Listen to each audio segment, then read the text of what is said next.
The oil filter in your car right now might be a FRAM. The wiper blades might be TRICO. The brakes, Ray-Bestos. The spark plugs, Autolite. All of those brands belonged to one company. That company reported $5 billion in annual sales. It was one of the largest auto parts suppliers in North America. And most people had never heard its name. The reasonable assumption is that a business that big, selling that many real parts to that many real customers, must be exactly what it looks like. A boring, solid, profitable supplier. The kind of company that keeps the country's cars running and rarely makes the news. When First Brands filed for bankruptcy in September 2025, the accountants opened the books. The company that reported $5 billion in sales had $12 million in cash and more than $9 billion in debt. What follows is how a company that big hit a hole that deep.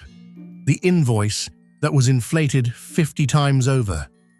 The shell companies named after the man who owned them. The $700 million that went out a side door. And how a boring auto parts supplier nearly broke a corner of Wall Street worth more than $1 trillion. Start with what First Brands actually was. It was not built, it was assembled. Patrick James founded it in Ohio in 2013, first as Crown Group, then rebranded to First Brands in 2020. The strategy was simple and old.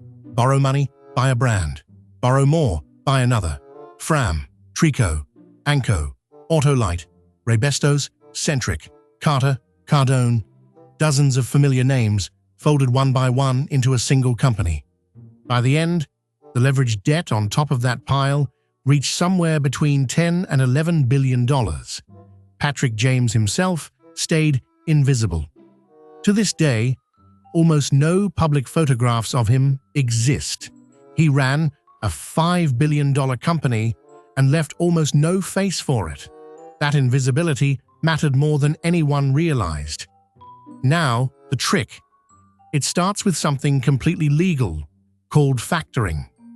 A company that's owed money on unpaid invoices can sell those invoices to a financier for cash today at a small discount. The financier waits to collect. The company gets paid early. It's ordinary. It's boring. Thousands of businesses do it. First Brands turned it into a machine. And then it started feeding the machine invoices that weren't real. Here's the part that turns a financing tool into a crime. Prosecutors allege that under Patrick James and his brother Edward James, employees didn't just submit inflated invoices. They sold the same invoice more than once. The identical receivable, one order from one customer, pledged to multiple financiers at the same time, as if each was buying a separate, real, collectible debt. Double-pledged, triple-pledged. The same dollar of imaginary income sold 2 and 3 times over.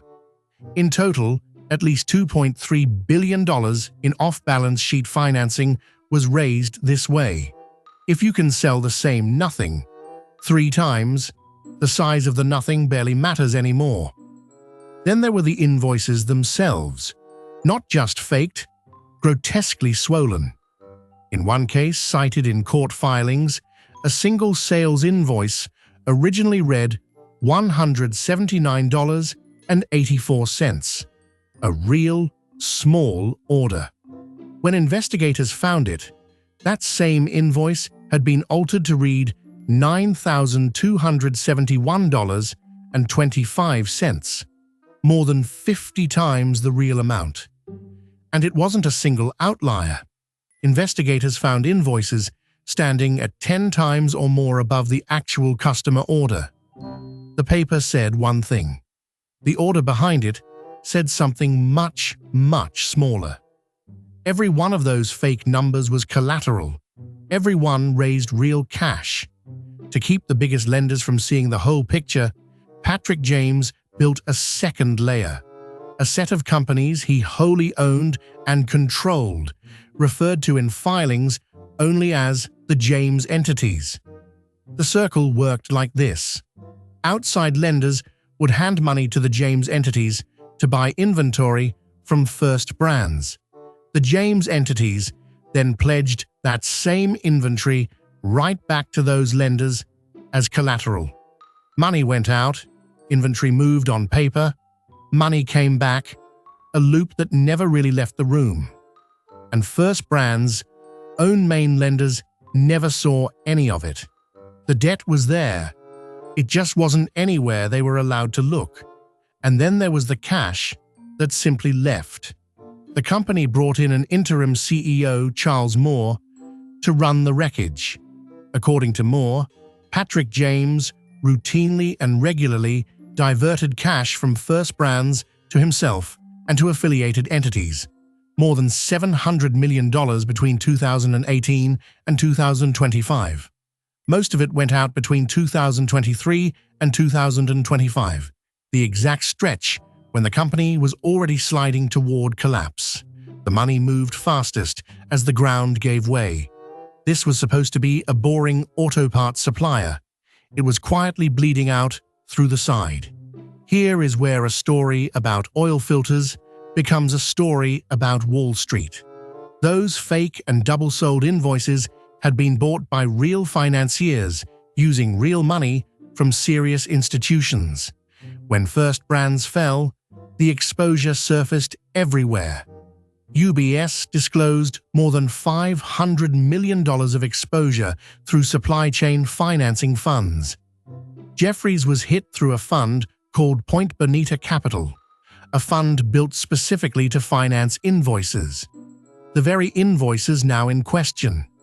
And Onset Financial, a lender in Utah, said it had amassed roughly $1.9 billion of exposure to First Brands' inventory-backed debt. An auto parts roll-up in Ohio had wired itself into the machinery of global finance, and it didn't fall alone. Around the same time, the subprime auto lender Tricolor collapsed too. Together, they became the case investors kept pointing to, the canary in the coal mine for private credit. A booming, lightly watched market that had swollen past $1.5 trillion. Lending on collateral almost nobody outside the deal ever actually verified. First Brands proved what happens when nobody checks the paper. A $5 billion company had $12 million in cash, $9 billion in liabilities, and at least $2.3 billion raised against invoices that were inflated, faked, or sold more than once. The bankruptcy landed in Texas. The criminal case landed in the Southern District of New York, where Patrick James and Edward James were charged with conspiracy to commit wire fraud and bank fraud, money laundering, and multiple counts of fraud.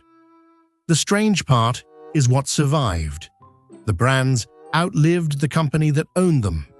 12 of them, including Trico and Autolite, sold off in the wreckage for around $25 million. Real products, real factories, real value, buried under a mountain of paper that was never real at all. So the oil filter in your engine is fine. It works exactly as it should. It's the $10 billion company behind it that turned out to be mostly invoices. The same ones, sold again and again to people who never looked twice. And yeah, that's real.